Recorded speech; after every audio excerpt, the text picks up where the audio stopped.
తెలంగాణ రాష్ట్రంలో బీఆర్ఎస్ పార్టీలో మహిళలకు బీఆర్ఎస్ పార్టీ మహిళలకు ఇస్తున్న ప్రాధాన్యత ఫస్ట్ దాని మీద మాట్లాడా. ఇక ప్రీతి అనే ఒక డాక్టర్ చదువుకుంటున్న అమ్మాయి మీద అత్యాచారం జరుగుతుంది అయ్యే మాట్లాడాడు. నిర్మల్లో ఒక ఫాల్తిగాడు అమ్మాయిని ఒక చిన్న పసిపాపని రేపు చేసే ప్రయత్నం చేస్తే అయ్యే మాట్లాడాడు. వాళ్ళకి పెట్టు అత్యాచారంతో మాట్లాడాడు. మహిళల మీద పూర్తి స్థాయిలో అత్యాచారం, పూటకు అత్యాచారం, గంటకు అత్యాచారం, పూటకు లైంగిక వేధింపులు జరుగుతున్నాయి, రోజుకు హత్య జరుగుతున్నాయి. ఎన్సీఆర్బీ రిపోర్ట్ ఏం చెప్తుంది వాళ్ళ తెలంగాణ రాష్ట్రంలో? తెలంగాణ రాష్ట్రం ఇంటెలిజెన్స్ రిపోర్ట్ చెప్తున్నది ఈ సంవత్సరం 17% అత్యాచారాలు హత్య జరిగినాయి. క్రైమ్ రేట్ పెరిగింది 17%. ఒక్కసారి ఇంత అత్యాచారం జరుగుతున్నాయి, ఇంత జరుగుతుంది, దేని మీద రాష్ట్ర ముఖ్యమంత్రి కనీసం రివ్యూ చేయాలి, ఒక సమీక్ష, ఒక మీటింగ్ పెట్టు. ఇక హోంమంత్రి ఎవడో చూడదు, ఎవరికి హోంమంత్రి కదా ఉన్నాడు అన్నాడు, అసలు గ్యారెంటీ లేదు. ముఖ్యమంత్రి ఏమంటాడు? ముఖ్యమంత్రి కుటుంబం అంటాడు. ఇక ముఖ్యమంత్రి కొడుకంటే చుట్టట్టుకైతే కన్నక బాగా చిన్న సంఘటన, ప్రీతి హత్య చిన్న సంఘటన అన్నాడు. ప్రీతి హత్య చిన్న సంఘటన అన్నాడు. చుట్టట్టిల్లు నా పేరు తీయద్దు కదా, కొడుకు భయపడినది ఆడపడికొచ్చింది కదా. బండి సంజయ్ కేసీఆర్ కొడుకు పేరు తీయద్దట, అంటే బీజేపీకి ఎంత భయమైనది. ప్రీతి హత్య పక్క. ఇలా మహిళల గురించి కనీసం తెలంగాణ రాష్ట్రంలో మహిళలకు రక్షణ లేకుండా పోయింది. అత్యాచారాలకు కేరా పడ్డస్గా మారింది. ఎవరైనా హత్యలు చేయాలనుకుంటే, అత్యాచారం చేయాలనుకుంటే హత్యలు చేసినోడు, అత్యాచారాలు చేసినోడు ఎవరంటే అయితే బీఆర్ఎస్ పార్టీ నాయకులన్నా అయితే ఎంఏ పార్టీ నాయకులన్నా. అనుకోకుండా వాడు అత్యాచారం చేస్తే, హత్య చేస్తే వాడు బీఆర్ఎస్ పార్టీ కనవకుంటే వాడు సేఫ్. లైసెన్స్ గుండాలకే వదిలిస్తున్నారు వాళ్ళు. ఇక ముఖ్యమంత్రి కళ్ళు వీకేస్తా, గుడ్లు వీకేస్తా, నువ్వు కనబడతా కదా వానికి. కళ్ళు వీకేస్తా, గుడ్లు వీకేస్తా పోయి యూపీ ఊరికి ఆ రాష్ట్రం ఈ రాష్ట్రం పోసుకుంటావు కదా. యూపీలో అత్యాచారం చేస్తాడు, ఇల్లు ఓడతాడు. మా ఇక్కడ రామరాజ్యం వస్తే, బీజేపీ రాజ్యం వస్తే పక్క అదే చేస్తాడు. మళ్ళీ చెప్తున్నా, ఎవడైతే మహిళలకు కన్నె చూస్తాడో, అత్యాచారం చేసినా, హత్యలు చేసినా, ఏ విధంగా టార్చర్ చేస్తే, ప్రయత్నం చేస్తే తప్పకుండా వాడు ఆస్తి పాస్తి మొత్తం ధ్వంసం చేస్తాం. చుక్కలు చూపడతాం వాడికి. పోసుకో, యూపీకును నీ రాష్ట్రాన్ని పోసుకో. ఉత్తరప్రదేశ్ లో గుండాలు, రౌడీ షీటర్స్ అందరూ కూడా జైల్లోకి వెళ్ళి బెయిల్ వచ్చినా కూడా జైల్లోకి వెళ్ళి బయటకు రావడానికి భయపడుతున్నారు. ఇక్కడ స్వేచ్ఛ తిరుగుతున్నారు. ఇన్ని అత్యాచారాలు జరిగినాయి. ఇంతవరకు ఏ ఒక్క నిందిత శిక్ష వాళ్ళు ఇద్దరు కూడా, ఒక్క నిందితుడు ఈ 8 సంవత్సరాలు అత్యాచారం జరిగినాయి, ఒక్క నిందిత శిక్ష వాళ్ళే, ఒక్కదాన్ని రివ్యూ చేయలే, ఒక్కదాన్ని ముఖ్యమంత్రి ఖండించలే. పోలీసు వాళ్ళు పట్టుకుంటాడు, పోలీసులు వేస్తారు, అస్తమానం కొట్టారు, నిందితులను కాపాడతారు, ఇది వ్యతిరేకం కొడతారు. ఇక్కడ సాత్వికమైన పిల్లాడి, ఇంటర్మీడియట్ పిల్లాడు నిజంగా వాళ్ళ దోస్తులకు హ్యాట్స్ ఆఫ్. నిజంగా ఆ సాత్విక అనేటువంటి విద్యార్థి యొక్క దోస్తులకు నిజంగా హ్యాట్స్ ఆఫ్. అది ఆడ ప్రిన్సిపల్, సూపరింటెండెంట్ వాళ్ళందరూ కూడా ఆ పిల్లాడు సూసైడ్ అటెంప్ట్ చేసుకుంటే తాళం వేసిరు, రాకుండా తాళాలు బద్దలు కొట్టి కనీసం మానవత్వంతో నీ పిల్లాడు ఆత్మహత్య చేసుకునే ప్రయత్నం చేశాడు.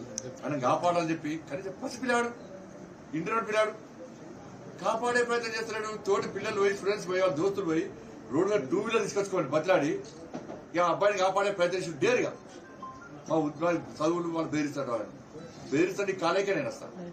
సాత్విక దోస్తులను ఇట్లా కాలేజీ యజమాని బెదిరించే పని చేస్తే నీ కాలేకొచ్చి గల్ల గుంజి బయటకు గుంజుకొచ్చి మా కార్యకర్త పొట్టు కూడా చంపుతారు. నీ కేసీఆర్ సపోర్ట్ ఇస్తారా, కేసీఆర్ కుటుంబాన్ని పార్ట్నర్షిప్ ఉన్నా ఎవ్వరికి అవసరం లేదు.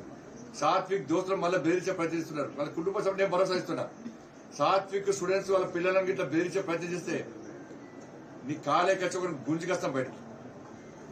యువమోర్చా కార్యకర్తలు సిద్ధంగా ఉన్నారు. నేను విద్యార్థి పరిషత్ కార్యకర్తలు యుద్ధం చేసిరాడ. సంఘటన జరిగితే పిల్లలు వాళ్ళు తీసుకోతారు, పేరెంట్స్ తీసుకోతారు, వాళ్ళు చుట్టుపోయిన వాళ్ళు దొరకబడతారు. అయిపోయింది. పోయిన ప్రాణాలు తిరిగేస్తారా? 5 లక్షలు 10 లక్షలు తీసుకొని వాళ్ళ వీళ్ళ మాట పడుచుకోకొని న్యాయం ఏంది, అన్యాయం ఏంది, కోర్టులు మాయే, పోలీస్ స్టేషన్ మాయే, అన్ని మాయని చెప్పి మళ్ళీ బెదిరిస్తారు. మరి అత్యాచారాలకు కేటా పడ్డ మారింది భారతీయ జనతా పార్టీ కూడా. ఈ తెలంగాణ రాష్ట్రంలో మహిళల మీద జరుగుతున్న అత్యాచారం నిరసనగా, దాంతోపాటు ప్రీతి ఆత్మకు శాంతి చేకూర్చాలని చెప్పి, ముఖ్యమంత్రి స్పందించాలని చెప్పి, సమీక్ష ఏర్పడాలని చెప్పి డిమాండ్ చేస్తూ ఈరోజు రాష్ట్ర వ్యాప్తంగా అన్ని జిల్లా కేంద్రాల్లో ఇలా భారతీయ జనతా పార్టీ క్యాండిల్ ర్యాలీ నిర్వహిస్తున్నది. హైదరాబాద్ కూడా భారీ ఎత్తున ర్యాలీ నిర్వహిస్తున్నాం. 6వ తారీఖు నాడు కూడా కార్యక్రమం కూడా అందరం కలిసి నిర్ణయించుకునే ప్రయత్నం చేస్తాం.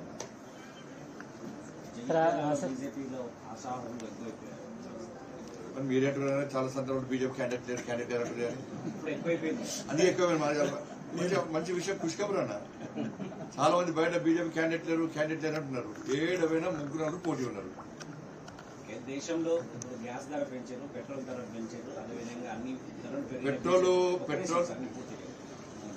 తెలిసిపోయాయి. బీజేపీ వచ్చింది మొత్తం అన్నం కూడా గిరి అడిగి తెలిసిపోయింది. మాది వాళ్ళ రాష్ట్రంలో ఇతర రాష్ట్రంలో పెట్రోల్ ఛార్జ్ లేని, డీజిల్ ఛార్జ్ లేని, తెలంగాణ రాష్ట్రం కంటే 15 రూపాయలు తక్కువ ఎందుకున్నది.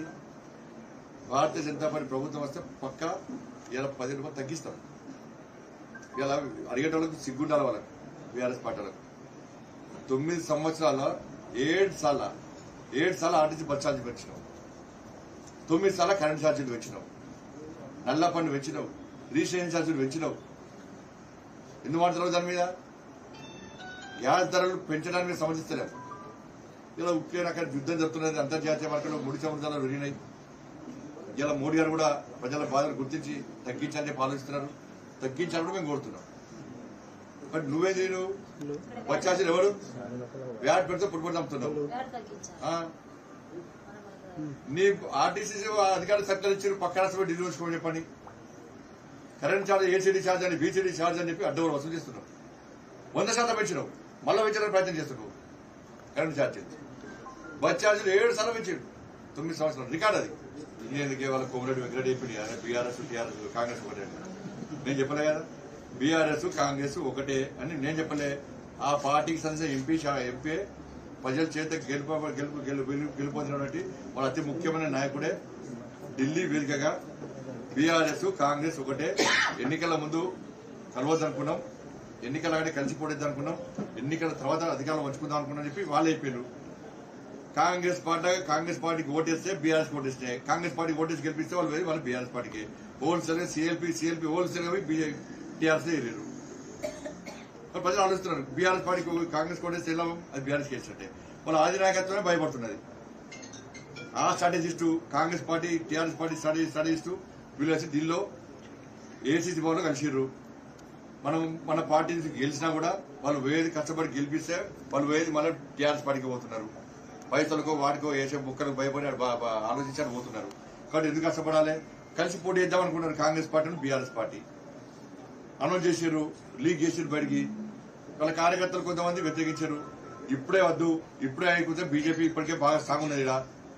మరి బీజేపీని సిగ్గులు ఎదుర్కొనే పరిస్థితి వాళ్ళ నాయకులు చెప్తున్నారు. కాబట్టి ఎన్నికల వరకు డ్రామాలు చేద్దాం దూరం అన్నట్టు. అప్పుడు బీజేపీ బదన చేద్దాం, టీఆర్ఎస్ ను కాంగ్రెస్ కలిసి బదన చేద్దాం, బీజేపీ టీఆర్ఎస్ ఉంటే బదన చేద్దాం. ఎన్నికల టైంకు మళ్ళీ పొత్తు పెట్టుకుందాం, ఎన్నికల తర్వాత అధికారం పంచుకుందాం. అలా వాళ్ళ పాలసీ అది.